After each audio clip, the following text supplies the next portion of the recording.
Diane Abbot's back in action again, isn't she? The COVID's sort of retreated now, and people are coming back to normal, and then we get a speech from her where she's talking about race, a pet issue. This is the problem now. Our politics are being reduced to the lowest common denominator. It's called identity politics. Instead of talking about big issues, instead of talking about important values that we have to cherish, it's all about who we are and what we want.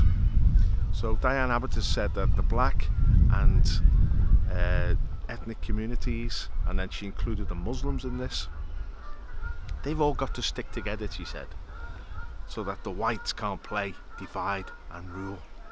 But she's been totally divisive to start with. She's actually dividing society into whites and non-whites. And the whites are the oppressors, they're the villains, they're the colonisers, they're the bullies, they're the power grabbers. And the non-whites, the blacks and ethnic minorities, and the Muslims, they're the people who are being dictated to, they're the people who are being bullied, they're the people who are being deprived representation, deprived true democracy. And so they're the victims. And that's who she wants them to come together in a coalition. I mean, this coalition in London is called Operation Black Vote. It's got a racial term to govern it. And what these people want to do is achieve power, political power. I mean, Operation Black Vote explicitly states it wants a black Prime Minister. It wants a black head of the stock exchange. It wants blacks to run the community in London. It wants a Muslim mayor. It supports Sadiq Khan. So this is all racially driven. It's not based on people's merits or the qualities that people bring to the table. It's just that they're one of us, and this is tribal politics. We want our tribe to be on top, and we want the other tribe, which Suji describes as white people, we want them to be under the heel. We want them to suffer. One of them said, we haven't come for equality, we've come for revenge. They want revenge. Somehow they're the victims of history, and now it's their turn to be on top, to be the dominators. But it's not that they're actually bringing anything worthwhile to the table. It's not that they've got great ideas or great strategies or great expertise. In fact, none of that matters. The thing is with these people, as long as you're the right colour, as long as you're in their tribe, you can be totally and utterly incompetent. You can be totally and utterly corrupt. You can be a thief. It doesn't matter.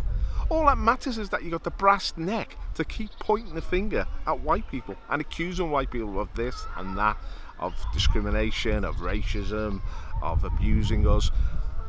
And then you become a politician, you become a Labour MP. Because it's not just Diane Abbot, is it? We've got Dawn Butler in Brent, who described herself as pro-black. Now imagine if a Conservative MP described themselves as pro-white. People would say that's racist straight away. But these people get a free pass. They're allowed to be hostile to the white majority because of this cult of minorities. We're a minority, we're allowed to throw our weight around. But people are suffering because of this. People are being, truth is, people are being discriminated against because of this, and it's not black and ethnic minority people, it's white people who are being pushed out of social housing, pushed out of the public sector. I mean, when the Labour Party says we want more and more ethnic minority MPs, what they're saying is we want less and less white MPs, and it's all based on the colour of people's skin. These people are imposing a racist agenda on the British nation, and having the cheek to describe it as social justice. We want to live in a society of universal values where everyone's respected as an individual, where we have non-discriminatory policies which don't go either way. But these people are determined to impose an agenda upon us. And of course they control the BBC as well. And we see in the BBC claims it's neutral, but it's got its agenda, and it's got its favourite victim groups, and it will focus on a story. For example, I mean, Stephen Lawrence, we all know, was the ultimate martyr, and they've just had a service about him in London, and he's constantly remembered the fact that he was murdered and it was a racial murder. And this is like a national guilt for our whole nation, especially for the white people. But we've had this little girl, Emily Jones, in Bolton, London who had their throats slashed by a Somali immigrant. This kid was just 7 years old, Emily Jones, cute little girl, little blondie, slaughtered in a park, just playing with her friends, and a Somali immigrant grabbed hold of her and tried to decapitate her. But that was buried. The media buried that as much as possible. No politician has raised that issue. This is the point. The Tory politicians will not rise in defence of ordinary people in Britain, the ordinary folk. They won't challenge this narrative that Diane Abbot and Dawn Butler and David Lammy and the rest are pushing.